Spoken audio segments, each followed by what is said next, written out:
Is the JCPOA dead? My job is not to write obituaries. My job is to promote and protect the interests of the United States. And we've been clear now for some time that Iran in September had a golden opportunity. All of us had an opportunity to revive the JCPOA. Everyone was on board. We even thought for a day or two that Iran was on board. And then at the last minute, they came back with demands that they knew could not be accepted by anyone. So they're the ones who killed the opportunity for a swift, immediate return to the JCPOA. And we still believe in diplomacy. So whatever happened in the last few months, we still believe that the best way to ensure that Iran can't acquire a nuclear weapon is through a nuclear deal. We're prepared to continue that diplomacy. But again, the one who turned it, the party that turned its back on a very real, immediate possibility of revival of the JCPOA was Iran back in September. I think we see the protests for what they are, which is a very profound, courageous expression by the Iranian people of a demand for respect for their fundamental rights. And that's what it is. And it's now been going on for 3 months. It's a very, that's significant in and of itself. And it's a very clear message that the Iranian people are sending about their anger and about what they want. And I think that's, that in itself is remarkable. And it's something that the whole world is looking at. Well, the first thing we've done, and we've done it from day one, is to put a spotlight on what's happening in Iran at a time when clearly the regime would want to hide what it's been doing at both the protests and its brutal crackdown against the demonstrators.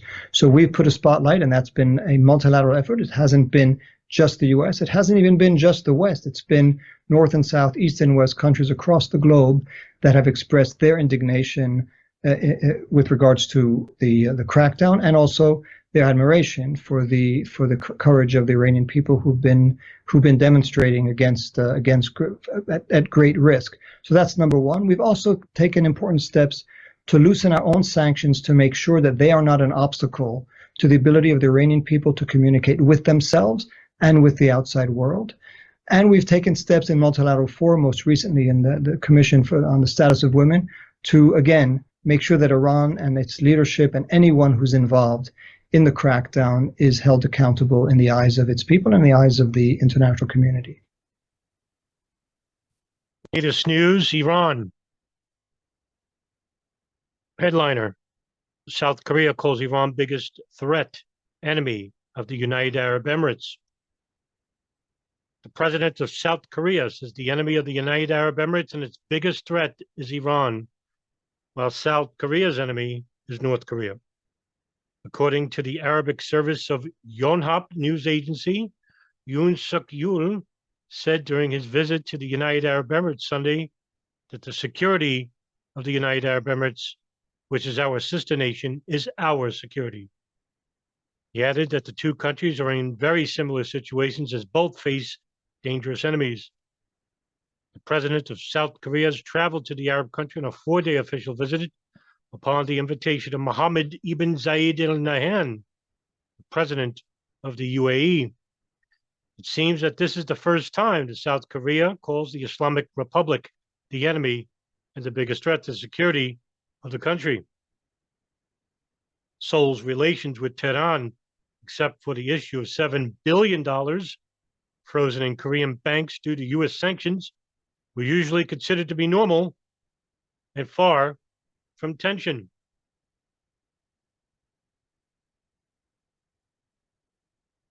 Tehran urged Seoul on Sunday to release billions of dollars of Iranian funds frozen in South Korea under U.S. sanctions over its nuclear program.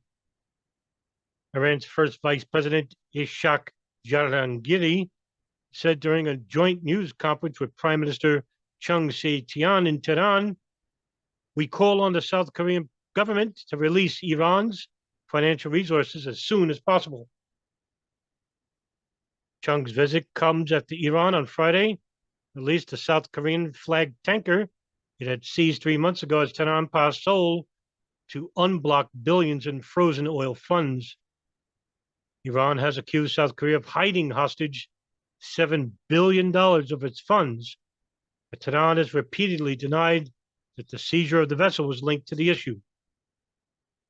Iran was a key oil supplier to resource-poor South Korea until Seoul stopped its purchases after a U.S. decision in 2018 under then-President Donald Trump to unilaterally exit the Iran nuclear deal and reimpose crushing sanctions. New U.S. President Joe Biden has signaled his readiness to revive the accord, and negotiations are underway in Vienna between Iran and the other state parties to the 2015 deal. Germany, China, France, Britain, and Russia to salvage the accord and lift sanctions on the Islamic Republic. Headliner: Collapse of Iran nuclear deal could lead to Gulf conflict, warns former Qatari Prime Minister.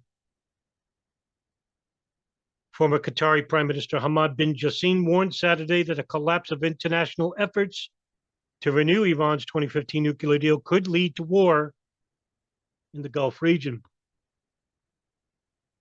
In a series of tweets, the former premier and former foreign minister said a failure to reach an agreement with Iran will threaten the region's security and stability.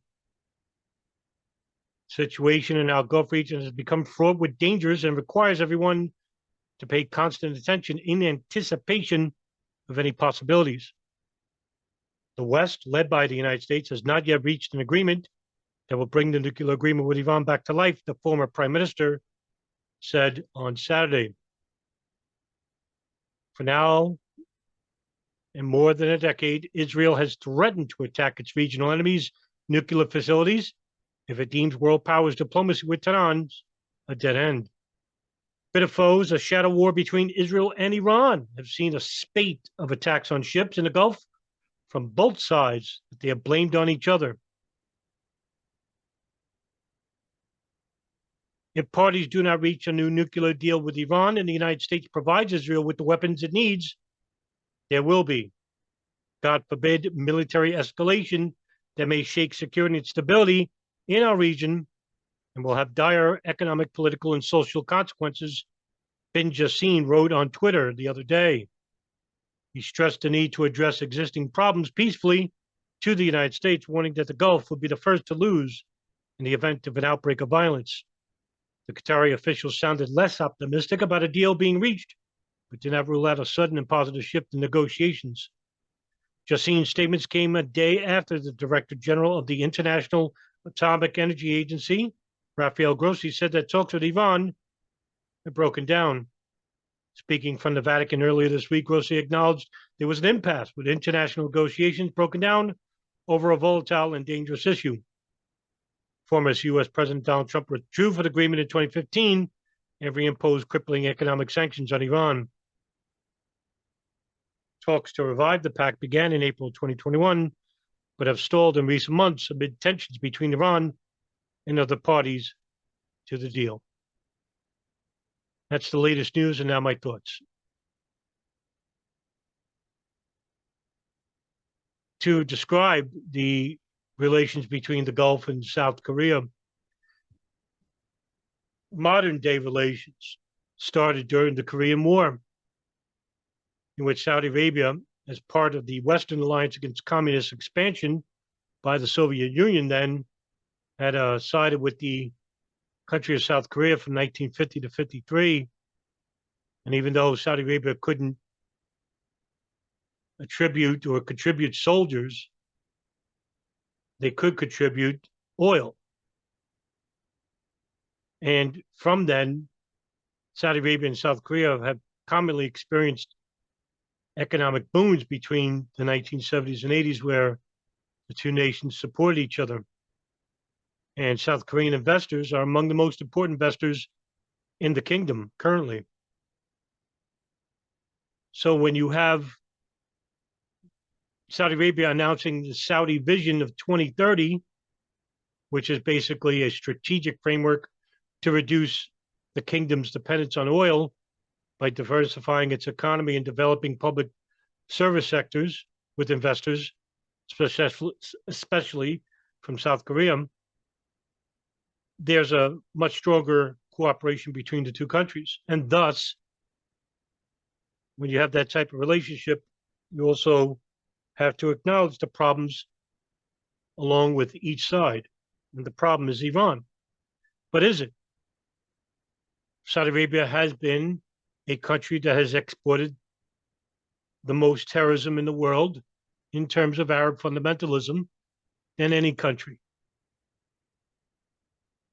Saudi Arabia has also been a country that has a terrible human rights record. But the United States won't acknowledge that. And instead, they'll be hypocritical and state that Iran is the greatest exporter of terrorism and they have the worst human rights record in the world, not acknowledging that the United States is the biggest exporter and importer of violence anywhere in the world, and that their human rights record is deteriorating rapidly. And so South Korea does have to state that their enemy is going to be the same enemy as the Gulf. And this is basically a religious enemy. Unfortunately for South Korea, they are not making too many friends at the moment. And their allies are basically enemies to hegemony in the region. The Iran nuclear deal, meanwhile, has been at its all-time low. And even though Iran currently maintains diplomatic relations with 97 countries,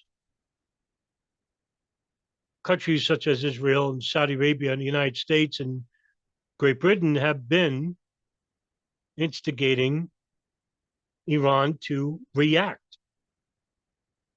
And so that they could take advantage of that reaction, which is basically the only thing that they understand, which is violence. The United States has no compulsion to conduct peace talks because private military industrials like Raytheon and Boeing will continue to basically pressure and lobby Congress to find ways to facilitate a war in which profits can be made.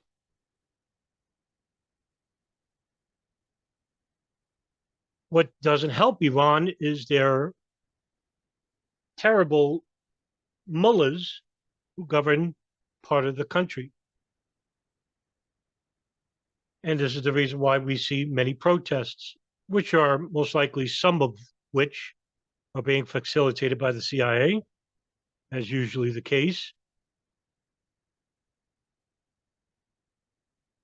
But Iran basically has